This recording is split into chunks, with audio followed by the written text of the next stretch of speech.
Nós vamos agora ao vivo saber o que é destaque no portal O Dia, esse portal de credibilidade e tem a cara do nosso Piauí. Hoje com ela, Maria Clara Estrela. Boa tarde, Maria Clara. Olá, boa tarde, Valbert. Boa tarde a quem está nos assistindo em casa. A gente traz, Valbert, olha só, atualizações sobre a reviravolta no caso dos envenenamentos ocorridos em Parnaíba, em agosto do ano passado, que vitimou fatalmente as crianças João Miguel da Silva, de 7 anos, e Ulisses Gabriel, de 8 anos, ambos falecidos em agosto e novembro do ano passado após ingerirem cajus supostamente envenenados com chumbinho. Pois bem, a vizinha Lucélia Maria da Conceição da Silva havia sido presa na época, suspeita de ter dado estes cajus envenenados a estas crianças, mas olha só, hoje a justiça concedeu liberdade a ela. Por quê? Porque a perícia feita nos cajus após o restante da família ter sido envenenada no início deste ano, constatou que as frutas não estavam envenenadas.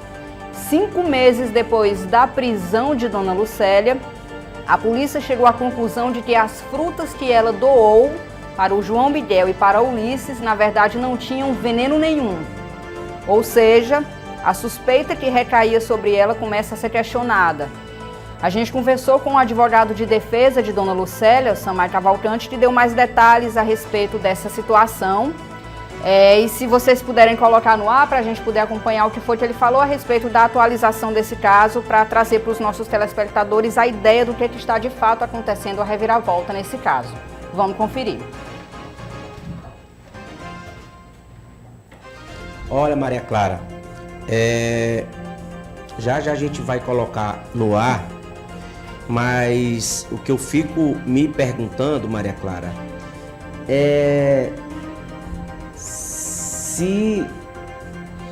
como é que esse padrasto, que era para ser avô das crianças, entendeu? Ele tenha conseguido fazer isso e ter repetido já no dia 1º de janeiro de 2025 a mesma ação com o restante da família. Coloca no ar, por favor, aí, tá no ponto, vai. A Lucélia acabou de ser expedida uma vara de soltura em favor dela, ela deve ser colocada em liberdade o quanto antes, creio que até o final da tarde de hoje. O que é que acontece? No dia 23 de janeiro agora, desse mês, vai ter a audiência de instrução e julgamento, onde, mais uma vez, a gente vai arrimar na própria prova, já está determinada nos autos. Hoje sim, esse processo tem um conteúdo probatório forte. Nós temos um laudo que indica que os frutos não foram envenenados, nós temos um suspeito que tem toda uma motivação para o crime, declarações dele própria, e após o trânsito em julgado de uma sentença absolutória, uma sentença declarando a inocência da minha cliente, aí sim nós começaremos a ver as possibilidades de ações regressivas e indenizatórias contra o Estado.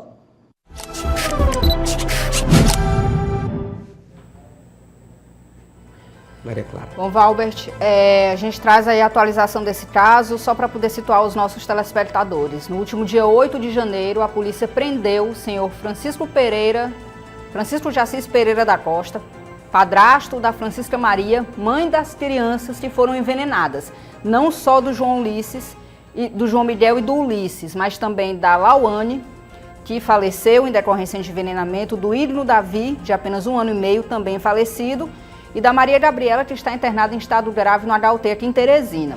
O que acontece? A suspeita da polícia recaiu sobre o Francisco após ele supostamente ter fingido um falso envenenamento para não levantar tantas suspeitas de que ele seria o responsável por intoxicar toda a família com terbufós. É um pesticida, raticida, mais poderoso inclusive do que o chumbinho.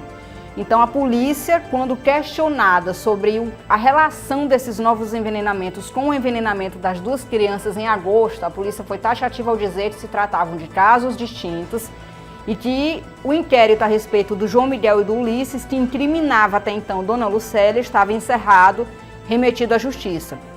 Após a prisão do Francisco de Assis, o IML procedeu com a perícia dos cajus que as crianças ingeriram. O que o advogado está questionando, Valbert, é justamente isso. Como Apenas 5 meses depois é que a polícia vai fazer a perícia no que, segundo ele, teria sido a arma usada no crime, para envenenar as crianças.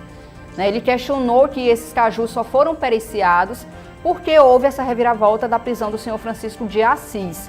E diante disso, a tendência a partir de agora, segundo o advogado Samay Cavalcante, é que a Lucélia seja absolvida sumariamente. A expectativa é que essa audiência de instrução resulte na absolvição dela. E aí a gente pergunta, né, qual as consequências disso, se, enfim, o Estado pode ser processado em si confirmado de que ela de fato foi presa injustamente.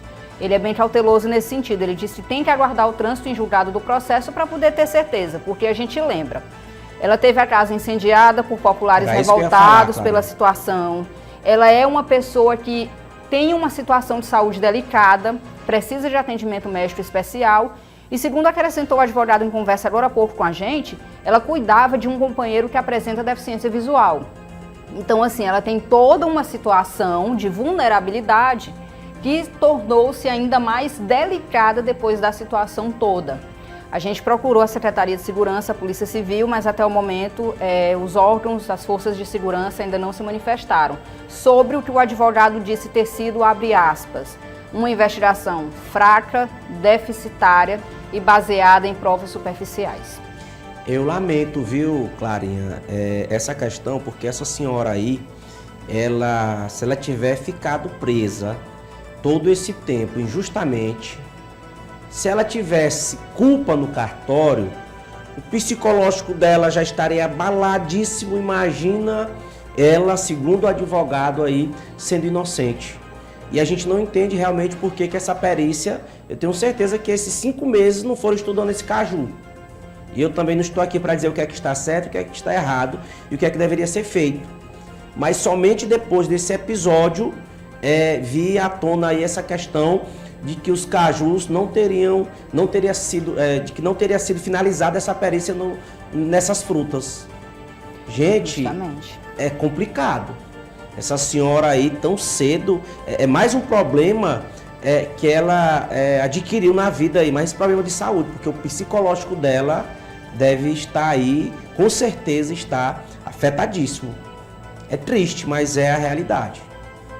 Clarinha. É bem complicado, Valbert. Eu conversei com o advogado e questionei sobre os próximos passos. Ele disse que aguardar o alvará de soltura, que deve ser emitido ainda hoje, para a liberação da dona Lucélia, lembrando que é liberdade provisória.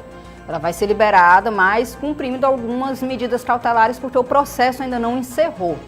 Enfim, deve permanecer monitorada e à disposição da Justiça. Nós procuramos a polícia para saber se o inquérito vai ser reaberto, deve ser reaberto. A Polícia Civil ainda não respondeu, não deu um retorno à Secretaria de Segurança, mas o perito-geral do IML aqui do Piauí, Dr. Antônio Nunes, falou com a gente mais cedo e disse que a decisão de reabrir o inquérito cabe ao promotor de justiça e ao juiz responsável pelo caso. Lembrando que já foi o Ministério Público quem solicitou a liberação provisória de dona Lucélia no início da noite de ontem. Você imagina, Clarissa, eu vou fazer aqui essa observação, é uma mesma culpa, entre aspas, o que eu vou dizer agora, que as pessoas, os voluntários que passaram doando alimentação ali naquela região para algumas pessoas, eles que já tinham o hábito aí há 3 a 5 anos de fazer essa doação, iriam levar uma culpa porque disseram que os peixes estariam envenenados. Sendo aí que foi feita a perícia nos peixes e viram que não era o peixe. Por que não foi feito no caju também? Essa pergunta que fica, quando eu questionei o doutor Antônio Nunes, afinal de contas, doutor, existia veneno nos cajus? Ele disse não. E aí eu questionei novamente, ok, não existia veneno nenhum ou não existia o veneno que foi encontrado no organismo das crianças, porque poderia haver envenenamento das frutas por outra substância. Lembrando que a polícia encontrou na casa dela outros tipos de pesticidas, que o advogado disse inclusive que é comum que moradores da região tenham, porque é uma área de vulnerabilidade ambiental e social, comum aparecimento de pragas. E aí o doutor Antônio Nunes disse, veneno nenhum. A pergunta que fica é isso, por que não periciaram esses cajus quando eles foram apreendidos? Fica aí a questão. Obrigado, Valbert, pelo espaço. Claro, eu não vou nem me estender muito sobre essa questão, porque a gente tem muitos questionamentos e a gente fica procurando respostas no ar, porque pelo outro lado também tem toda a responsabilidade da equipe de investigação que não teria ali um outro horizonte e chegou naquele veneno que foi encontrado nas crianças, mas não foi encontrado no caju. Pelo outro lado, aquele senhor que era para ser considerado como avô das crianças, já que ele era padrasto da mãe, com toda essa maldade ali, escondida ali no coração dele, sabendo do que fez e sabendo que teria alguém, supostamente, né, que é o que está aí nas investigações, que teria alguém pagando pelo crime que não cometeu. Aí vamos aguardar o desfecho dessa história. Obrigado, viu, Clarinha? Eu te agradeço, Valber. Boa tarde, até mais.